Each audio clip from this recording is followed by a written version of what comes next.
आपल्या घरासाठी आकर्षक दर्जेदार sliding windows, French folding windows, WC windows बसवायच्यात?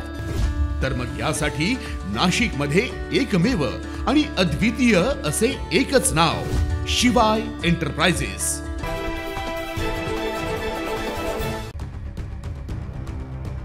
Sarpanch Santosh Deshmukh हत्या प्रकरणाचा मास्टरमाइंड माजी मंत्री धनंजय मुंडे यांचा निकटवर्तीय वाल्मिक कराड असल्याने विरोधकांकडून धनंजय मुंडेंच्या राजीनाम्याची मागणी केली जात होती। संतोष देशमुख यांच्या हत्या प्रकरणाचे फोटो व्हायरल झाल्यानंतर राज्यभरात संतापाची लाट पसरली। परिणामी धनंजय मुंडे यांनी आपल्या मंत्रिपदाचा राजीनामा दिला होता। तर संतोष देशमुख हत्या प्रकरणामुळे अडचणीत आलेल्या धनंजय मुंडे यांच्यावर सरकारी बंगल्यासंदर्भात आता नवी माहिती समोर आली आहे। राष्ट्रवादी अजित पवार गटाचे नेते धनंजय मुंडे यांनी 4.5 महिन्यांपूर्वी अन्न व नागरी पुरवठा मंत्रिपदाचा राजीनामा दिला।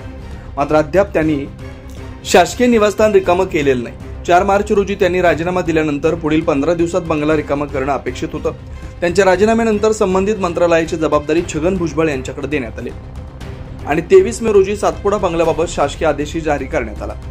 मात्र अद्याप सरकारी निवास उपलब्ध न झाल्यामुळे छगन भुजबळ गृहप्रवेशाच्या प्रतीक्षेत आहेत। आता यावर छगन भुजबळ यांनी आपली प्रतिक्रिया दिली। ते आमचे सहकारीच आहेत, मी एक शब्दही बोललो नाही अशा शब्दात त्यांनी स्पष्ट भूमिका मांडली आहे। मुख्यमंत्री काय निर्णय घेतात ते बघावं लागेल असे भुजबळ म्हणाले। पाहुयात नेमकं काय म्हणालेत मंत्री भुजबळ।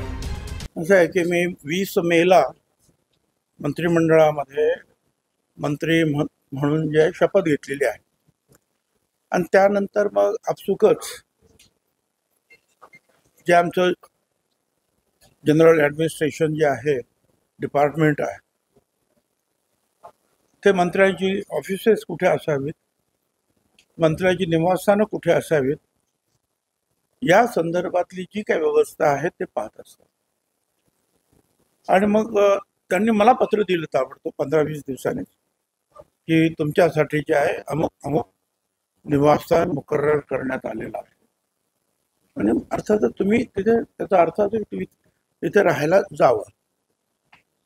आता राहायला जावं म्हटल्यानंतर जेव्हा मी पाहिलं, जर एखादं घर खाली असेल तर आपण राहायला जाऊ आणि तिथे जर कोणी राहत असेल तर आपण त्यांना कसं काय करणार।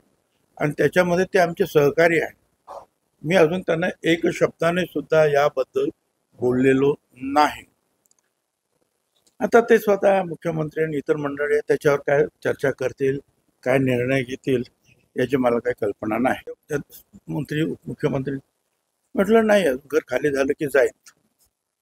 तुमची काही तक्रार वगैरे तर माझी काय तक्रार असू शकते, आमचे ते सहकारी आहेत पक्षातले, मी काय तक्रार करणार।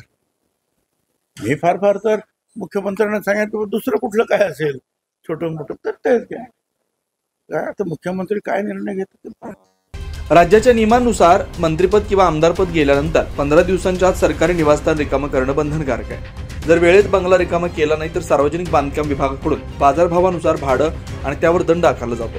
मात्र धनंजय मुंडे यांनी 4.5 महिन्यानंतरही सातपुडा हा बंगला रिकामा केलेला नाही, यामुळे त्यांच्यावर दंडाचा डोंगर उभा राहिला आहे। त्यामुळे धनंजय मुंडेंना आतापर्यंत तब्बल 42 लाख रुपयांचा दंड ठोठावण्यात आला। 9 न्यूज महाराष्ट्रासाठी इसाक कुरेशी, नाशिक।